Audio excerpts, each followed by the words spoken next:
సమయంలో ప్రభుని మనం ఆరాధించగా కీర్తన గ్రంథము 103వ అధ్యాయం మొదటి నుండి 13 వచనాలు మనము మార్చి మనం చదువుకుంటాం. కీర్తన 103వ అధ్యాయం మొదటి నుండి 13 వరకు మనము మార్చి మనం చదువుకుంటాం. నా ప్రాణమా యెహోవాను స్తుతించు, నా అంతరంగమున సమస్తమా ఆయన పరిశుద్ధ నామమును స్తుతించు.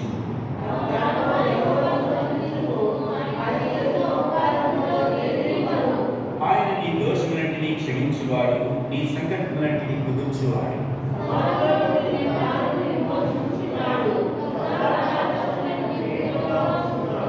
పక్షురాలు యవ్వనులే నీ యవ్వనము బ్రతకగలుచున్నట్లు మేలుతో నీ హృదయమును తృప్తిపరచుచున్నాడు.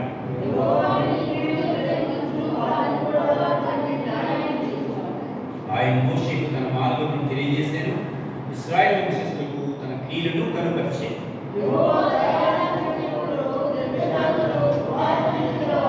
ఆయన ఎల్లప్పుడూ వ్యాజ్యపడు వాడు కాడు, ఆయన నిత్యము కోపించేవాడు కాడు.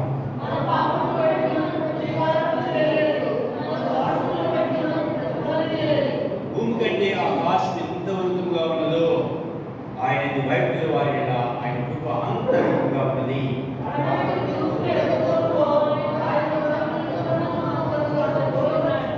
మనందరం కలిసి వద్దామండి. తన్ని తన కుమారుని జారినట్లు యెహోవా అనేక భక్తుల వారి జారి. మరొక భాగము నూతన నిబంధన నుండి మనందరికీ బాగా పరిచయం అంటే భాగము యోహాను సువార్త 4వ అధ్యాయం 23-24 వచనాలు. ఇదే రీతిగా మనం చదువుకున్నాం. యోహాను సువార్త 4వ అధ్యాయం దయచేసి 23-24 వచనాలు మనం చదువుకుంటాం. 83వ పేజీ యోహాను సువార్త 4వ అధ్యాయం 23-24 వచనాలు. అయితే యథార్థంగా ఆరాధించువారు ఆత్మతోను సత్యముతోను తండ్రిని ఆరాధించువారు వచ్చుచున్నది. అది ఇప్పుడు వచ్చేది. నన్ను ఆరాధించువారు అటువారి కావాలని తండ్రి కోరుచున్నాడు. దేవుడు ఆత్మ కనుక ఆయన ఆరాధించేవారు ఆత్మతోను సత్యముతోను ఆరాధింపబడిన ప్రభు సాయంత్రకు ప్రార్థిస్తారు.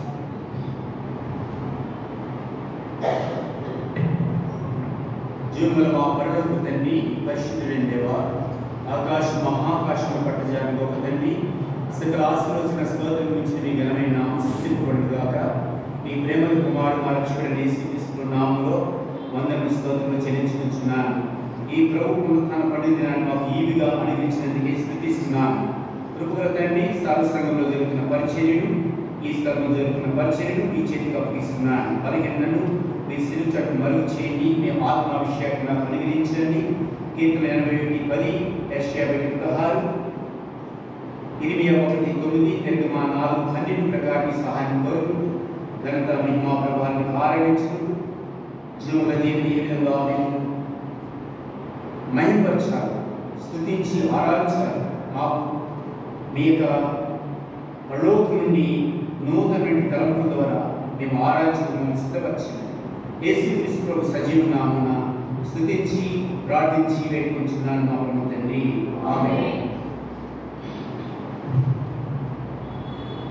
మనం చదివిన ఈ భాగంలో చూసినట్లయితే ఎన్నో సార్లు మనం ఈ భాగాన్ని మరి అనేక పర్యాయ దర్శనులు మరి ఆయా ప్రచారకులు ద్వారా మనం ఈ వర్తమానంలో ఉన్న దావీదు మహారాజు తన జీవితంలో చేసినటువంటి ఉపకారమును బట్టి తన ప్రాణంతో, నా ప్రాణమా ఆయన చేసినటువంటి ఉపకారం బట్టి నీవు మరిచిపోకుండా ఆయన్ని నీవు స్తుతించాలి, ఆయన్ని ఆరాధించాలి, ఆయన్ని కనపరచాలి, మయంపరచాలని ఆ యొక్క దైవజనుడు మనకి జ్ఞాపకం చేస్తున్నాడు.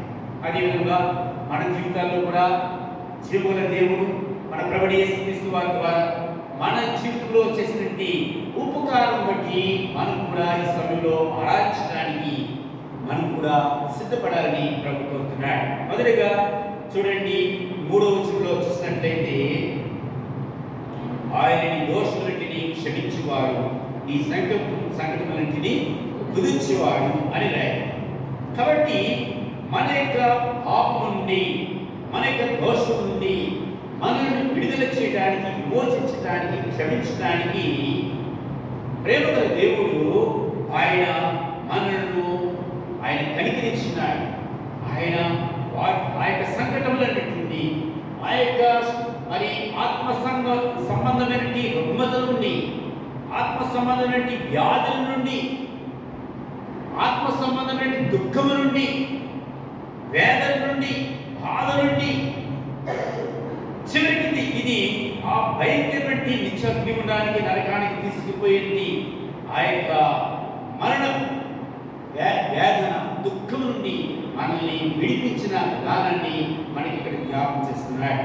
కాబట్టి ద్వారా ఈ సమయంలో నీ నా దోషములు, నీ సంకటములు, నా సంకటములు, మన యొక్క పాపం అంతా కూడా ఆయన అని ప్రభువైన యేసుక్రీస్తు వారి ద్వారా ఏ విధంగా మనకి విమోచన కలిగింది, ఏ విధంగా మనకి క్షమాపణ కలిగింది అనే విషయాలు మనం చూసుకుని మనము ఎంత గొప్ప ప్రేమ గలవాడు, ఎంత కనికరం గలవాడు మనం ఎరిగి మనము ఆయన్ని ఆరాధించాలని ఆయన కోరుతున్నాడు. చూడండి, నిజంగా చూసినట్లయితే మానవుడి యొక్క పాపము నిజంగా మానవుని ఈ భూమి మీద బాధపెట్టడమే కాదు, ఈ భూమి మీద శాంతి సమాధానం లేకుండా చేయడమే కాదు,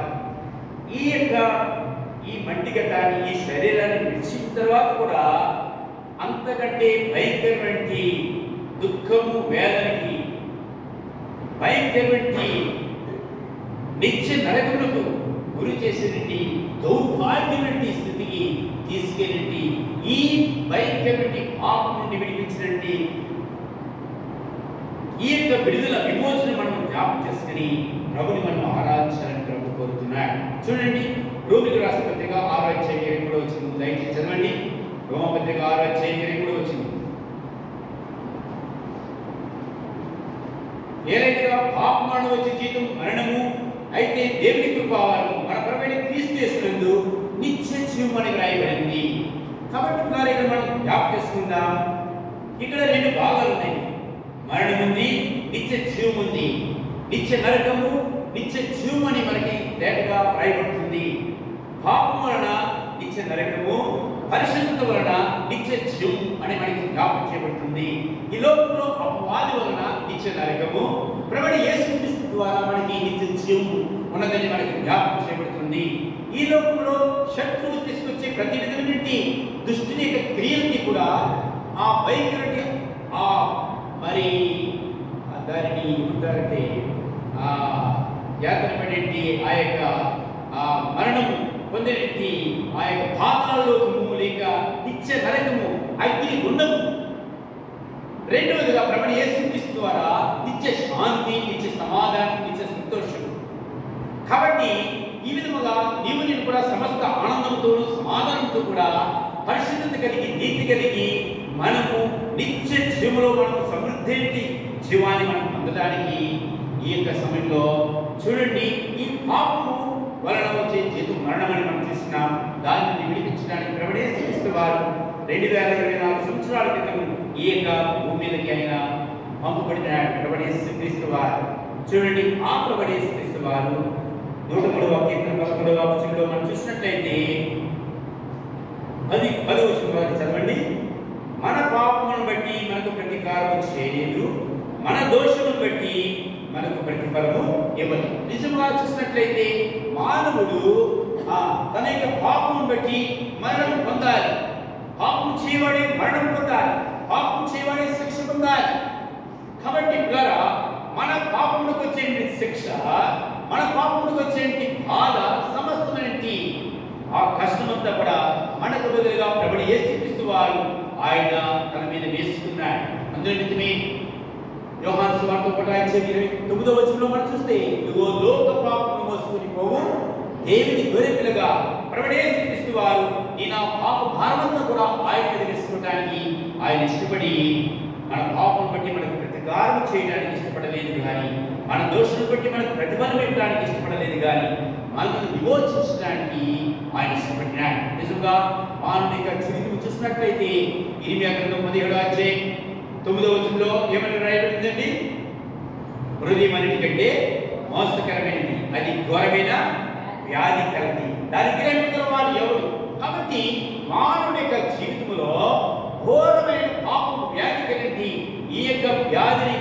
బాగుండేది. ఏ డాక్టర్ వశము కాదు. ఈ లోకంలో ఏ మరి మందులు కానీ ఏ డాక్టర్ కానీ దాని నుండి విడిపించలేడు. పరమ డాక్టర్ ప్రభువైన యేసుక్రీస్తు వారి ద్వారానే ఇది మనకు సాధ్యమే. ఆ పరమ డాక్టర్ మనకు పవిత్రమైనటి, అమూల్యమైనటి, నిర్దోషమైనటి, నిష్కలంకమైనటి గొర్రెపిల్లని క్రీస్తు రక్తాన్ని చిందించడానికి ఆయన ఇష్టపూర్వకంగా ఆయన సిలువకి ఎక్కినాడు.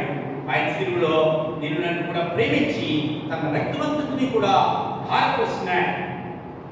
చూడండి, పేతురు రాసిన మొదటి పత్రికలో 1:18వ వచనంలో ఎంతో స్పష్టంగా రాయబడింది.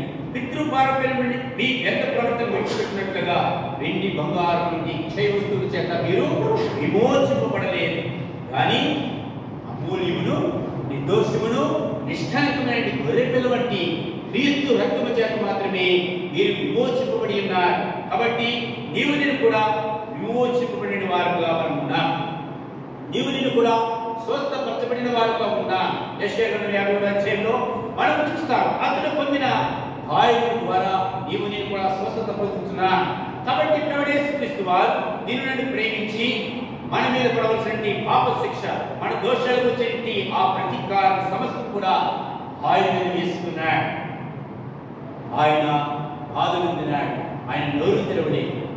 తండ్రి మీరేం చేస్తున్నారు, మీరు క్షమించు అని ఆయన శిలువలో వేలాడుతూ కూడా అంత ప్రేమను చూపించిన ప్రభువైన యేసుక్రీస్తు వారిగా శిలువ రక్తము నిన్ను నన్ను కూడా విమోచన విడుదల కలుగజేస్తుంది. కేవలం ఆయన స్వరం విని, ఆయన మాట విని మన హృదయం తలుపు తీయడం ద్వారా మన హృదయం అంతా కూడా ఐక్యమైనటువంటి. చూడండి, మార్కు వార్త 7:21 ప్రకారంగా లోపల నుండి ఆయనగా మనుషుల హృదయంలో నుండి దురాలోచన, వ్యభిచారం, దొంగతనములు, మత్సరము, అవివేకం, అహంభావం, చెడ్డవన్నీ కూడా లోపల నుండి బయటకు వచ్చి అవి మానవుని అపవిత్రపరిచి ఈ అపవిత్రతను యావత్తు కూడా ప్రభువైన యేసుక్రీస్తు వారి యొక్క శిలువ రక్తంతో మనల్ని పవిత్రపరచడానికి ఆయనతో మనం సహవాసం చేసినప్పుడు.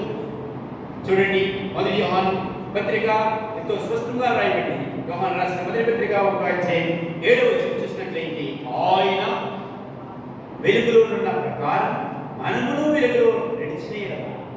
కాబట్టి ఎప్పుడైతే మన హృదయాన్ని ప్రభువైన యేసుక్రీస్తు వారికి మనము హృదయాన్ని తెరచి, అందుకే ప్రకటన 3:20 ఇదిగో నేను తలుపు వద్ద నిలుచుని తట్టుచున్నాను, ఎవడైనాను నా స్వరం విని తలుపు తీసిన యెడల నేను అతనితో కూడా భోజనం చేస్తాను. అనగా సహవాసం. ప్రభువైన యేసుక్రీస్తు వారితో అన్యోన్య సహవాసం చేయడం ద్వారా, ప్రభువైన యేసుక్రీస్తు వారికి మార్గమును మనం అనుసరించడం ద్వారా అప్పుడు ఆయన కుమారుడైన యేసు రక్తము ప్రతి పాపం నుండి మనను పవిత్రులుగా చేయి. ఈ విధంగా ప్రభువైన యేసు వారి యొక్క రక్తము దీనిని కూడా పరిశుద్ధంగా చేస్తుంది.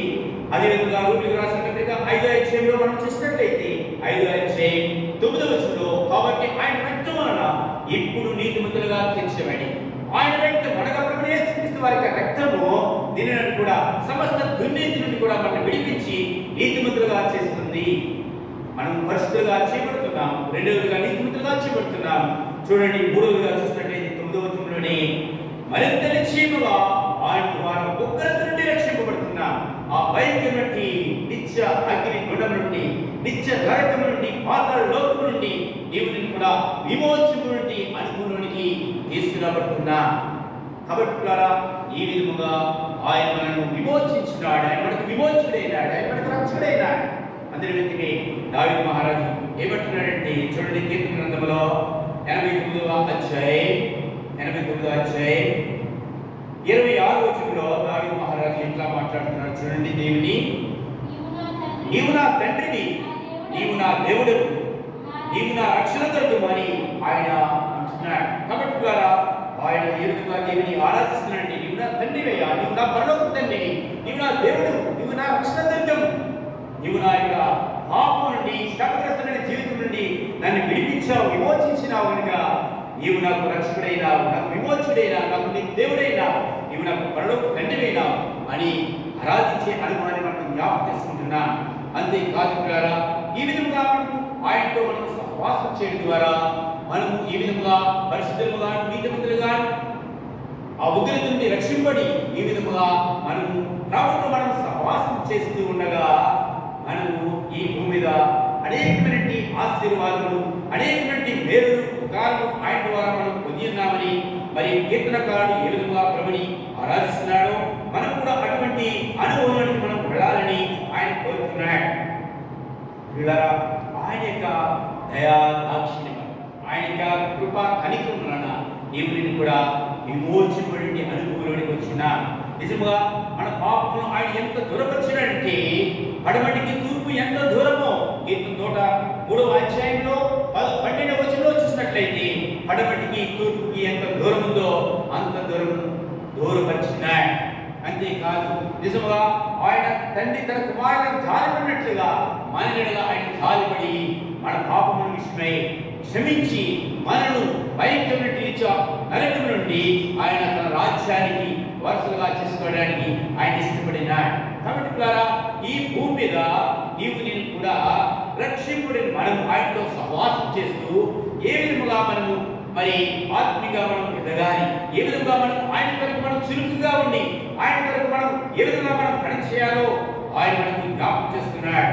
చూడండి, పేతురు రాసిన 2వ పత్రిక 10వ అధ్యాయం, పేతురు రాసిన 2వ పత్రిక 10వ అధ్యాయం దయచేసి మనం చూసినట్లయితే 4వ వచనం నుంచి చూసినట్లయితే మనకు ఆయన అమూల్యమైనటువంటి వాగ్దానం, అత్యధికమైనటువంటి వాగ్దానానికి ఆయన అనుగ్రహించినాడు. ఎందుకంటే లోకంలోని దురాశను మనం అనుసరించి మనం భ్రష్టులుగా ఉండకుండా ఆ వాగ్దానం ద్వారా మనము ఈ భూమి మీద దేవ స్వభావం మనం సంతరించి మనము ఆ యొక్క ప్రభుని యేసుక్రీస్తు వారి యొక్క స్వారూప్యంలోనికి దినదిన కూడా చెక్కబడే అనుభవంలో ఆయన యొక్క స్వారూప్యంలోనికి మార్చబడే అనుభవం ఉండడానికి అమూల్యమైన వాగ్దానం ఇచ్చినాడు. అంతేకాదు విశ్వాసం ద్వారా కృప చేత రక్షింపుడిని మనము చూడండి, కింద భాగంలో మనం చూసినట్లయితే 5, 6, 7 వచనాల వరకు కూడా మరి మనము అమర్చుకోవాల్సిన మన యొక్క ఆత్మీయ జీవితంలో మనము అమర్చుకోవాల్సిన ఏమిటో 8 రాసి పెట్టినాడు. మొదటిగా విశ్వాసం నందు సద్గుణం ఉండాలి, సద్గుణం నందు జ్ఞానం ఉండాలి, ఆ జ్ఞానం నందు మనకి ఏముండాలి, ఆశానికరం ఉండాలి, ఆశానికరం నందు సహనం ఉండాలి, సహనం నందు మనకి భక్తి, అదేవిధంగా సహోదర ప్రేమ, దానంతటికి పైగా దయను అమర్చుకోవాలని మనకు జ్ఞాపకం చేయబడుతుంది. ఎందుకు అని వ్రాయబడింది ఏంటంటే చూస్తే కింద భాగంలో మనము నిష్ఫలుగా ఉండకుండా, మనము సోమరులుగా ఉండకుండా ఏం చేయబడాలి, ఈ 8 కూడా మన జీవితంలో రక్షింపబడిన తరువాత ఒక్కొక్కటి సుగుణము, ఒక్కొక్క గుణలక్షణములు ప్రభువు యేసుక్రీస్తు వారి నుండి గుణలక్షణాన్ని మనము సంతరించుకోవాలి, మనము ఆపాదించుకోవాలి, మనము వెంబడించాలని మనకు జ్ఞాపకం చేయబడుతుంది. చెప్పండి, 8 ఏంటి చెప్పండి, గుర్తున్న వరకు చెప్పండి.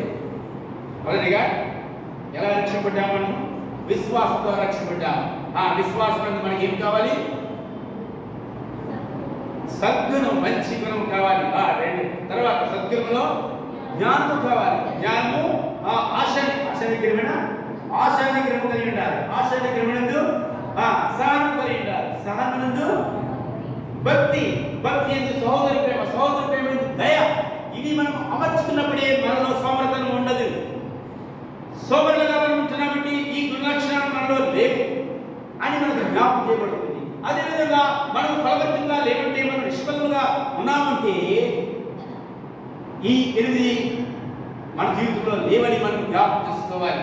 ఈ 8 మనకు అనుగ్రహించిన దాన్ని బట్టి ప్రభువును మనం స్తుతిస్తాం, ఆరాధిస్తాం. పిల్లరా, అంతేకాదు ప్రభు మనకి ఇచ్చినటువంటి భాగ్యం ఎంత గొప్పదంటే ఆయన మనల్ని రక్షించి ఆయన అపొస్తలుల కార్యములు 2వ అధ్యాయం 42వ వచనం ప్రకారంగా మీరు అపొస్తలుల బాధ్యతలు, సహవాసములు, రొట్టె విరుచుటకు, ప్రార్థన చేయటకు ఎడతెక్కుడి. ఇటువంటి 4 రంగాలు ఆత్మీయులందరూ కలిగి సహవాసంలో నేను నన్ను ఉంచుట ఎంతో ధన్యం. కాబట్టి దీన్ని బట్టి ప్రభువా అపొస్తలుల బాధ కలిగి సహవాసం ఇచ్చావు, ఇటువంటి మరి ఆధిక్యత నాకు ఇచ్చినావు అని మనము ఇటువంటి బోధను మాకు అనిపించి, తప్పు బోధనలు లేనిటి సహవాసం మాకు ఇచ్చినావు అని ప్రభుని మనం ఆరాధించాలి. మంచి సహవాసం ఇచ్చినందుకు మన సహవాసం తండ్రితోనూ ఆయన కుమారుడు యేసుక్రీస్తు ప్రభుతోనూ పరిశుద్ధతతోనూ మనం ఉండాలని అటువంటి సహవాసం మనకు అనుగ్రహించినాడు. అంతేకాదు రొట్టె విరిచిటేందును, ప్రార్థన చేయటేందును, రొట్టె విరిచేటి అనుభవంలో ఆ ప్రభువు యేసుక్రీస్తు వారి యొక్క శరీరం ఆ ప్రభువు యేసుక్రీస్తు వారి యొక్క రక్తము దాని సాదృశ్యమంటే రొట్టె రసంలో దీనికి వాక్యములో మన జీవితాన్ని పరీక్షించుకుని యోగ్యంగా పొందేటి భాగ్యం. ఇది గొప్ప ఉపకారం కదా, గొప్ప మేలు కదా. అనేక రీతిలుగా తప్పుడు బోధనలో, అనేక రీతిలుగా దైవ క్రమం లేని స్థలాల్లో, అనేక రీతిలుగా మరి శరీర సంబంధముగా సంతోషం కలిగే స్థలాల్లో అనేకులు ఉన్నారు. మనం విమర్శించడం కాదు, కానీ దేవుడు మనకిచ్చినటువంటి ఈ గొప్ప భాగ్యం ఆధిక్యతను బట్టి మనము ఆరాధించాలని, ఈ ఉపకారం బట్టి, మేలు బట్టి మనం జ్ఞాపకం చేసుకుని ప్రభుని ఆరాధించాలని ప్రభు మనకి జ్ఞాపకం చేస్తున్నాడు. పెట్టుకు మనల్ని ఈ విధంగా మరి అపోస్తలుల కార్యం 20:28 వచనంలో మనం చూసినట్లయితే దేవుడు తన స్వరక్తం ఇచ్చి సంపాదించిన సంఘం అనేది మనకు జ్ఞాపకం చేయబడుతుంది. ఈ విధంగా నిన్ను కూడా ఆ ప్రభువు యేసుక్రీస్తు వారు ప్రభువుగా ఉండి ఆ ప్రభుత్వంలో నిన్ను కూడా అనగా ఆయన శిరస్సులో వంటి సంఘం అనేటి శరీరములో నిన్ను కూడా అవయములుగా చేస్తున్నాడు. కాబట్టి దేవుడు తన స్వరక్తం ఇచ్చి సంపాదించిన సంఘము, ఆ సంఘములకు ఆయన మొదటి కొరింథీయులకు రాసిన పత్రిక 12వ అధ్యాయం, మొదటి కొరింథీయులకు రాసిన పత్రిక 12వ అధ్యాయంలో ఇంకా మనకి ఆధిక్యతను మనకు అనుగ్రహించినాడు. చూడండి దయచేసి ఎవరైనా 22వ వచనం, మొదటి కొరింథీ 12:28, 154వ పేజీ. మరియు దేవుడు సంఘములో మొదట కొందరిని అపోస్తలుగా, పిమ్మట కొందరిని ప్రవక్తలుగా, పిమ్మట కొందరిని బోధకులుగా, అటు పిమ్మట కొందరిని అద్భుతములు చేయవారిని, తరువాత కొందరిని స్వస్థపరిచే ప్రభావం గలవారిని, కొందరిని ఉపకారం చేయవారిని, కొందరిని ప్రభుత్వములు చేయవారిని, కొందరిని నానావిధ భాషలు మాట్లాడేవారిని నియమించేను. నీవు నేను కూడా నియమింపబడిన వారికి ఉన్న ఎంత గొప్ప ఆధిక్యత! తన రక్తమిచ్చి సంఘములో ఆ ప్రభువు యేసుక్రీస్తు వారి యొక్క ప్రభుత్వములో ఆయన హెడ్షిప్ కింద అనగా ఆయన యొక్క అధీనంలో నిన్ను కూడా ఉంచి నేను కూడా ఈ యొక్క 28వ వచనంలో ఉన్నటువంటి ఆధిక్యతను నీకు నాకు కూడా అనుగ్రహించడానికి ఆయన ఇష్టపడినాడు. ఎంత గొప్ప భాగ్యం, ఎంత గొప్ప ఉపకారం, ఎంత గొప్ప మేలు పొందినామో దాన్ని బట్టి ప్రభువుని మనం ఆరాధించే వారుగా మనం ఉంటున్నాం. పిల్లరా, ఈ విధముగా మనము రోమా 6:23లో ప్రభువు యేసుక్రీస్తు వారు మనకు కృపావరముగా నిత్య జీవము అనేటి మాట మనం చూస్తున్నాం. కృపావరములు నానా విధములుగా ఉన్నదని మనకి ఇదే అధ్యాయంలో మనకు జ్ఞాపకం చేయబడుతుంది. ఈ కృపావరము మనం చూసినట్లయితే మొదటిగా 2వ తిమోతికి రాసిన 2వ పత్రిక 1వ అధ్యాయం 7వ వచనంలో మనము దయచేసి చదవండి. 6వ వచనం. అపోస్తలుడు పౌలు గారు తిమోతికి రాసిన 2వ పత్రిక 1వ అధ్యాయం 6వ వచనం. ఆ హేతువు చేత నా హస్త నిక్షేపణ వలన నీకు కలిగిన దేవుని కృపావరము ప్రజ్వలింప చేయవలని నీకు జ్ఞాపకం చేయించున్నాను. కాబట్టి మనకి మరి అద్భుతమైన రీతిలో మనకి వాక్యం వెలుగు అనగా దేవుని మార్గం మనం వినినప్పుడు మన విశ్వాసం ఉంచి పరిశుద్ధాత్మ ద్వారా పాపమును గురించి, నీతిని గురించి, తీర్పును గురించి మనము ఒప్పింపబడి పరిశుద్ధాత్మ ద్వారా ఒప్పింపబడి దైవచిత్తానుసారమైన దుఃఖముతో ప్రభువా నేను జన్మ ద్వారా కర్మ ద్వారా నేను పాపంలో ఉన్నాను, ఆ పాపములను నిత్య అగ్నిగుండానికి నరకానికి తీసుకుని వెళ్తుంది. అయ్యా అది నాకు వద్దు, నేను దానిని పడలేను, దాన్ని నేను ఆ బాధ నాకు వద్దు, ఆ వ్యాధి నాకు వద్దు, ఆ దుఃఖం నాకు వద్దు అని పశ్చాత్తపడి సామెతల గ్రంథం 25వ అధ్యాయం 13వ వచనం ప్రకారంగా అతిక్రమను దాచిపెట్టేవాడు వర్ధిల్లడు, వాటిని ఒప్పుకొని విడిచిపెట్టేవాడు కనికరం పొందును. కనికరింపబడిన మా ప్రభువు యేసుక్రీస్తు వారి ద్వారా తండ్రి దేవుని ద్వారా కనికరింపబడి దేవుని కూడా ఒప్పింపబడి గొప్ప ఆరు మనసు పాప క్షమాపణ రక్షణ అనుభవంలోకి వచ్చిన నీవు బాప్తిసంలో సాక్షించిన రోజున సంఘము దైవజనుడు సంఘము హస్త నిక్షేపణ చేస్తుంది. ఇక్కడ అపొస్తలుడు పౌలు గారు అంటున్నారు, ఆ హేతువు చేత నా హస్త నిక్షేపణ వలన నీకు కలిగిన దేవుని కృపావరం ప్రజ్వలింపచేయి. కాబట్టి నీకు నాకు కూడా దేవుడు నిన్ను నన్ను ప్రేమించి ఆయన కృపావరం ఇచ్చినాడు. ఆ కృపావరంలో హస్త నిక్షేపణ ద్వారా ఎవరైతే బాప్తిసంలో సాక్షించినారో వారికి ప్రభు ఖచ్చితంగా వరం ఇస్తాడు. కనీసం ఒక్క వరమైనా ఇస్తాడు. కొంతమందికి కొన్ని వరాలు, ఎక్కువ వరాలు ఉంటాయి. కాబట్టి మన ఆసక్తిని బట్టి, మన భక్తిని బట్టి, మనము ఆ యొక్క దేవుని యొక్క సేవ పరిచర్య విషయంలో నమ్మకత్వాన్ని బట్టి, మనం ఆసక్తిని బట్టి, మరి సమర్పణను బట్టి ఆయన మనకి వరాలు ఇస్తూ ఉంటాడు. కాబట్టి ఈ యొక్క హస్తనిక్షేపణ ద్వారా మనము కృపావరం పొందిన ఆ వరము మనము అలక్ష్యం చేయకూడదు, నిర్లక్ష్యం చేయకూడదని మనకు జ్ఞాపకం చేయబడుతుంది. మరి కొరింథీయులకు రాసిన మొదటి పత్రిక 12వ అధ్యాయంలో మనం చూస్తాము 4వ వచనంలో కృపావరములు నానా విధములు. కాబట్టి ఆత్మ ఒక్కడి, పరిచర్యలు నానా విధములు, ప్రభు ఒక్కడి, నానా విధమైనటువంటి కార్యాలు ఉన్నవి, అయితే దేవుడు ఒకటి అని మనకు జ్ఞాపకం చేయబడుతుంది. ప్రియ సోదరి సోదరుడా, అందరి ప్రయోజనం నిమిత్తము ప్రతి వారికి ఆత్మ ప్రత్యక్షత అనుగ్రహింపబడింది.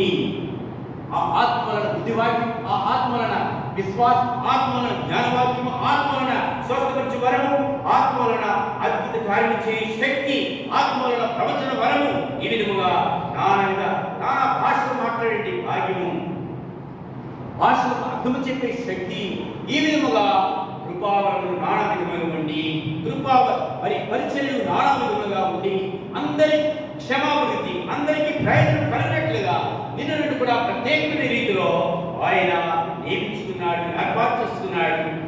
ఈ విధముగా ఎన్నో రీతిలుగా నిన్ను కూడా ఉన్నతమైన స్థానంలో ఆధిక్యతనిచ్చి సంఘములో నిన్ను కూడా ప్రత్యేకమైన వారుగా మనల్ని జ్ఞాపకం చేసుకోవడానికి ఆయన ఇష్టపడినాడు. కాబట్టి ఎన్ని ఆశీర్వాదాలు, ఎన్ని మేలులు, ఉపకారం పొందిన నేను కూడా ఏ విధంగా మనం మౌనంగా ఉండగలం, ఏ విధంగా ఆయన మనం ఆరాధించుకుంటగా ఉండగలం, ఏ విధంగా ఆయన మనం మయంపరుచుకుంటగా ఉండగలం. పిల్లరా చూడండి, మరి దీపిక పరిశుద్ధ గ్రంథంలో నీకు నాకు కూడా ఇటువంటి ఇక భాగం మనం చూసినట్లయితే ఒక చక్కటి మాట గల్తీయులకు రాసిన పత్రికలో, గల్తీయులకు రాసిన పత్రిక 5వ అధ్యాయం కూడా, గల్తీయులకు రాసిన పత్రిక 5వ అధ్యాయం 22వ వచనంలో మరి చూడండి,